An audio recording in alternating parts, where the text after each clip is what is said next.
সমিতির রাজ্য কমিটির আহ্বানে 11 দফা দাবি এবং আম্বেদকরের প্রতি অপমানজনক মন্তব্য যে অমিত শাহ করেছেন তার প্রতিবাদে এই কনভেনশন থেকে আগামী দিন আন্দোলনের কর্মসূচি নেওয়া হবে। এখন যে বিজেপির নেতৃত্বে সরকার চলছে, চর্মশিল্পী সহ তফসিলিদের প্রতি কোনো নজরে নেই। তাদের যে পেশাভিত্তিক সাহায্য সহযোগিতা ছিল সব বন্ধ করে দিয়েছে।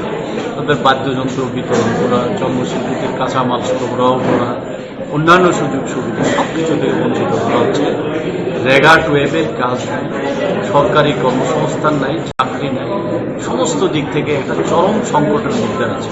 তার বিরুদ্ধে আজকের এই কনভেনশন, এখান থেকে আগামী দিনের আন্দোলন কর্মসূচি ঘোষণা করা হবে। কয় দফা দাবি থাকবে? 11 দফা দাবির ভিত্তি। বিশেষ করে কোন কোন দাবিগুলোর উপর আপনারা নজর দেন? এর মধ্যে যেমন আছে শূন্যপদ পূরণ, সংরক্ষণ মেনে শূন্যপদ পূরণ করতে হবে। সংরক্ষণের মধ্যে সংরক্ষণ করার জন্য সুপ্রিম কোর্ট একটা রায় দিয়েছে, তার জন্য জাত ভিত্তিক জনগণনা করতে হবে। পেশা ভিত্তিক চর্মশিল্পীদের উন্নয়নে যে প্রকল্পগুলি ছিল অবিলম্বে সেগুলি চালু করতে হবে, এই দাবি সহ